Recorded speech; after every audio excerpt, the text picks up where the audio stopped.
আমি একটা কথা বলি, বিরোধী দলনেতাকে বলবো পেট্রোপোল সীমান্ত গিয়ে কি করবেন?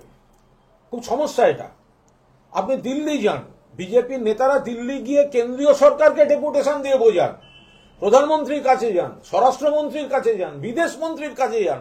আপনাদের যা যা বক্তব্য, বাংলার মধ্যে থেকে এটা অচল করে দেবো, ওটা বন্ধ করে দেবো, এগুলো করে আপনাদের কি হবে?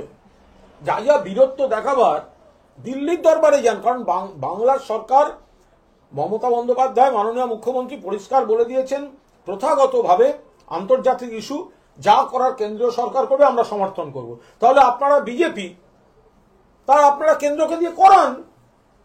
কে বারণ করেছে? আপনারা কেন্দ্রকে দিয়ে করান। আপনি পেট্রাপোল সীমান্তে ভারতের অংশে, বাংলার অংশে দাঁড়িয়ে অচল করে দেবো, আটকে দেবো, কলকাতা মিছিল করব, যানজট করব, এটা করে কি লাভ আছে? আপনারা দিল্লি গিয়ে আপনাদের সরকারকে বলুন যে একটা কোনো কড়া ব্যবস্থা নিতে, যাতে বাংলাদেশ থেকে এই ধরনের খবরগুলো না আসে, এই ধরনের ঘটনা না হয়। আর তার যদি না হয়, আপনারা যদি এটা না করেন, তাহলে এটা ধরতে হবে যে কেন্দ্রীয় সরকার বা বিজেপি চাইছে বাংলাদেশে ওগুলো চলুক, আর সেই সুযোগে বিজেপির নেতারা এই রাজনীতিগুলো করুক।